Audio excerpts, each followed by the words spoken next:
Hello, welcome to pure banking. आज हम लोग केवाईसी के बारे में डिस्कस करेंगे। KYC means know your customer.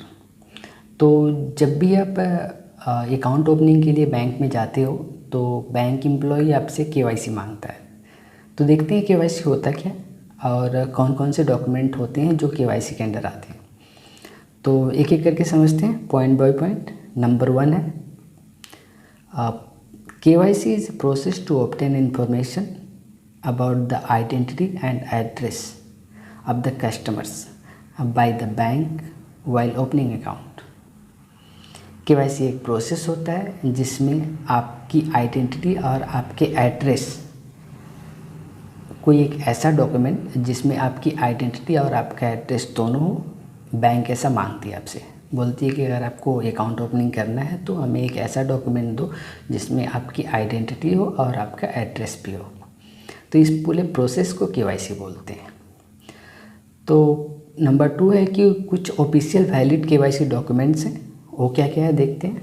पहला है passport, driving licence, voter ID card, PAN card, Aadhaar card, MNREGA card. ये कुछ ऐसे डॉक्यूमेंट हैं जो ऑफिशियली वैलिड केवाईसी डॉक्यूमेंट है। अगर आप ये लेके जाते हो तो आपका अकाउंट खोला जा सकता है। अगर इन डॉक्यूमेंट में आप, पहली बात तो ये ऐसे डॉक्यूमेंट है जिसमें आपका फ़ोटो होता है तो आपका ID प्रूफ हो जाता है।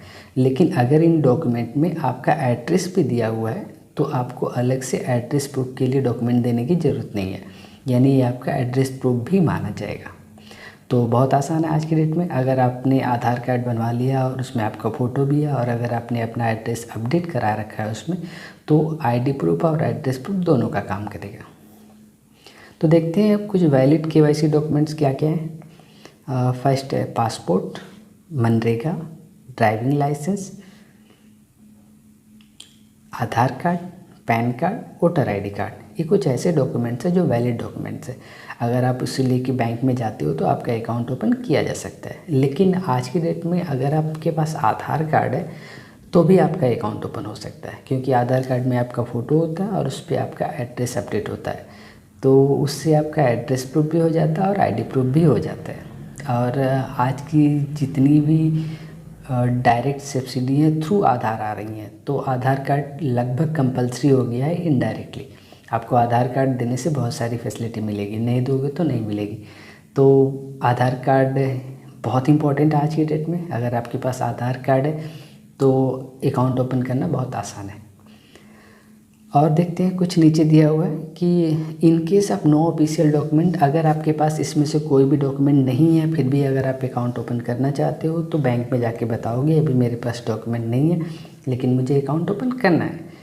तो एक स्मॉल अकाउंट ओपन किया जा सकता है आपके लिए। स्मॉल अकाउंट में होता क्या है कि आप एक रिसेंट फ़ोटोग्राफ लेके जाओगे और बैंक एम्प्लॉय के सामने सिग्नेचर करोगे डॉक्यूमेंट पे और फ़ोटो अटैच कर दोगे। इस तरह से आपका एक स्मॉल अकाउंट खोला जा सकता है, खुल जाएगा। लेकिन हाँ, उसकी वैलिडिटी सिर्फ 12 महीने होती है। 12 महीने के अंदर आपको आपका KYC अपडेट कराना पड़ेगा। तो ये स्मॉल अकाउंट इस तरह से खुलता है। तो अगर आपके पास डॉक्यूमेंट नहीं है तो भी ये अकाउंट खुल सकता है। अच्छा, फ्रेश KYC डॉक्यूमेंट सबमिट करना पड़ेगा। अगर आपने कभी माइनर में मान लो अकाउंट खोल रखा है तो अगर आप मेजर हो रहे हो तो आपको फ्रेश KYC अपडेट करना होगा। माइनर क्या होता है, अगर आपकी एज 18 साल से कम है तो आप माइनर हो। जैसे आपकी एज 18 साल हो जाएगी तो आप मेजर हो जाओगे, तो आपको फिर से एक फ्रेश KYC अपडेट करना होगा। KYC मीन्स आपको बता दिया ऑलरेडी, आपको ऐसा कोई डॉक्यूमेंट देना होगा जिसमें आपका एड्रेस और ID प्रूफ दोनों हो। तो अगर ऐसा कोई डॉक्यूमेंट ले जाके दे दोगे तो आपका KYC अपडेट हो जाएगा। तो KYC में आज के लिए इतना ही। मुझे उम्मीद है कि आपको कुछ समझ में आया होगा और इससे आपको कुछ फ़ायदा हुआ होगा। Thank you very much.